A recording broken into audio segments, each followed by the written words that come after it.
ஐரோப்பால வேலைவாய்ப்பு, கை நிறைய சம்பளம், விசாவும் உடன் பெற்றுத்தரப்படும். இப்படியான ஒரு விளம்பரத்தை பார்த்துட்டு அதுக்கு பின்னால் போனீங்கன்னு சொன்னால் கடைசியில் நீங்கள் ரஷ்யாவுக்கு போய் கையில் துவக்கோட முன்னணி காவலரனில் நிற்க வேண்டி வரும். ஏன் இதை சொல்கிறேன்னு சொன்னால் இதுதான் இப்போ இலங்கையில் நடந்து கொண்டிருக்குது.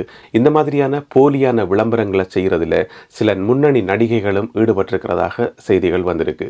இந்த செய்தியை பற்றி விரிவாக அலச போகிறோம்.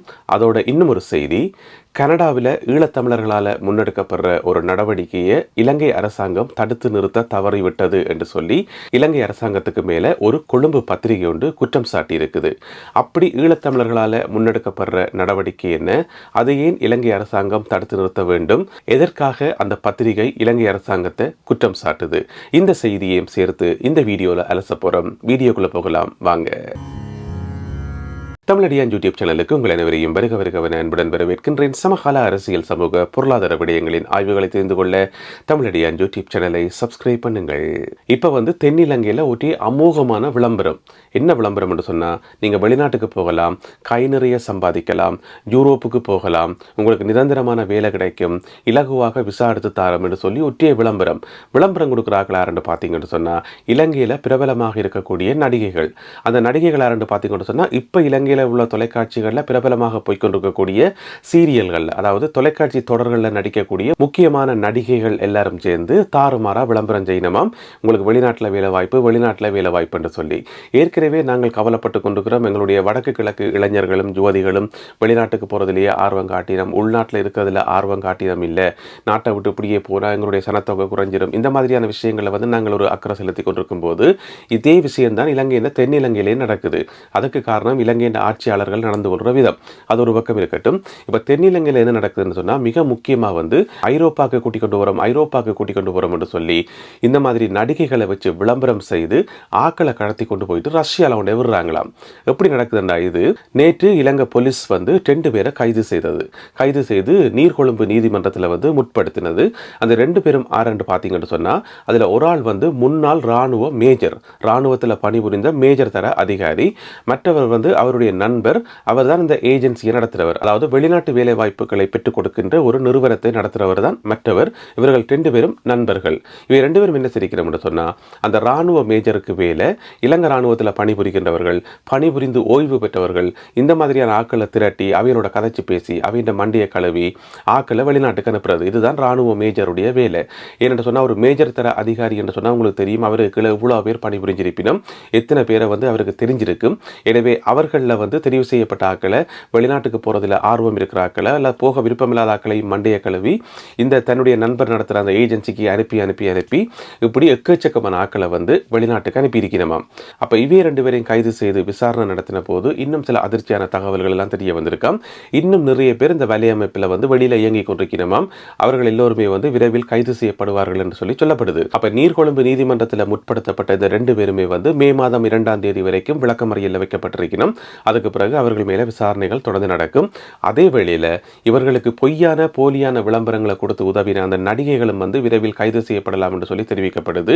நடிகைகள் மட்டுமில்லாமல் சமூகத்தில் இருக்கக்கூடிய பிரபலமான ஆக்களையும் வச்சு இவங்க விளம்பரம் செய்திருக்கிறாங்க.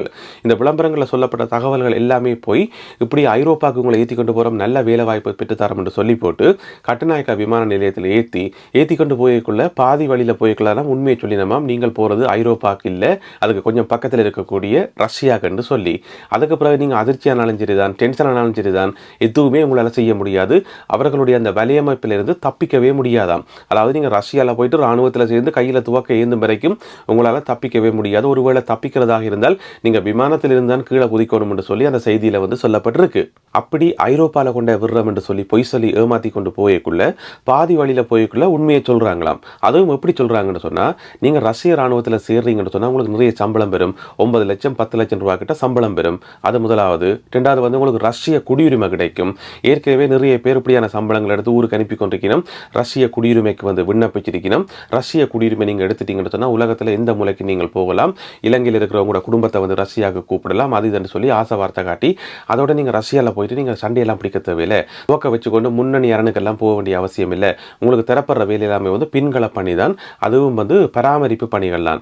சண்டை நடக்கிற இடத்துல இருந்து பல கிலோமீட்டருக்கு பின்னுக்கு நின்று நீங்கள் அவற்றை வந்து பராமரிச்சா போதும், இதுதான் உங்களுக்கு தரப்படுற வேலையை தவிர நீங்கள் சண்டைக்கெல்லாம் போக தேவையில்லை, தூக்க தேவையில்லைலாம் பொய் சொல்லி ஏமாற்றி கொண்டு போயிட்டு ரஷ்ய ராணுவத்தின் கையில் கொடுத்தோன்னே ராணுவத்தின் கையில் கொடுத்தா பிறகு அவர்களால் ஏதாவது பேச முடியுமா? இல்லை, ஏஜென்சிக்காரன் விட்டுட்டு போயிடுவான்.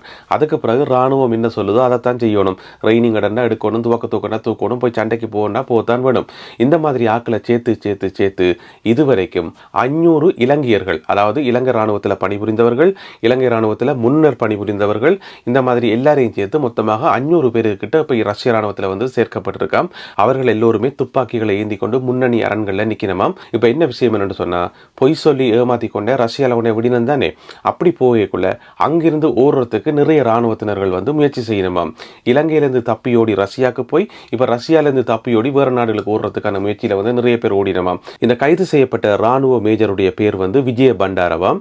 அதே நேரம் அந்த ஏஜென்சியினுடைய பேர் வந்து பந்துலவாம். இந்த கூட்டத்துக்கு வந்து இன்னும் ஒரு லீடர் ஒரு ஆள் இருக்காராம். அந்த லீடர் வந்து கண்டியிலேருந்து செயல்பட்டவராம். அவருடைய பேர் வந்து சத்துரங்கவாம்.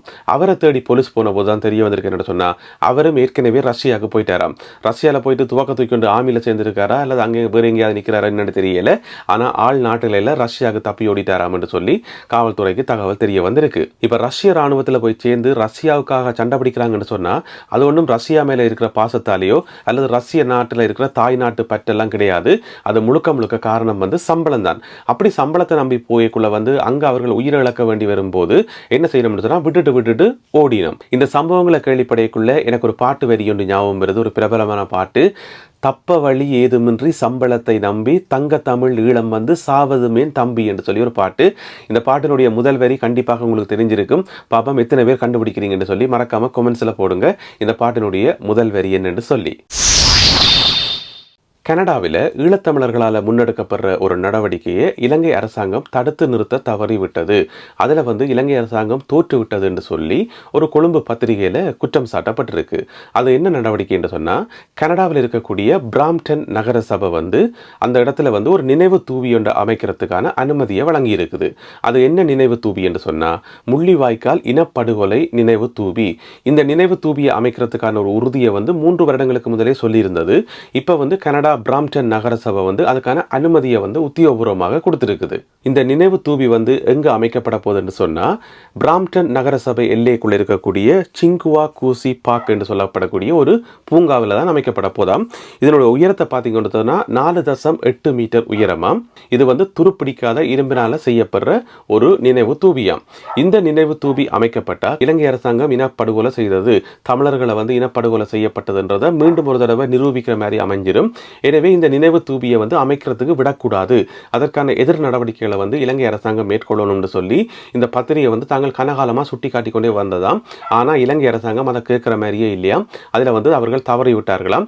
எனவே வந்து தமிழர்கள், ஈழத்தமிழர்கள் வந்து இந்த நினைவு தூபியை அமைக்கப் போகின்றார்கள். இலங்கையில் நடந்தது இனப்படுகொலை தான் என்றதை சர்வதேசத்துக்கு மீண்டும் ஒரு தடவை சொல்ல போகிறார்கள் என்று சொல்லி அந்த பத்திரிகை வந்து கோபமான செய்தியை வெளியிட்டிருக்கு, இலங்கை அரசாங்கத்தை விமர்சிச்சிருக்கு.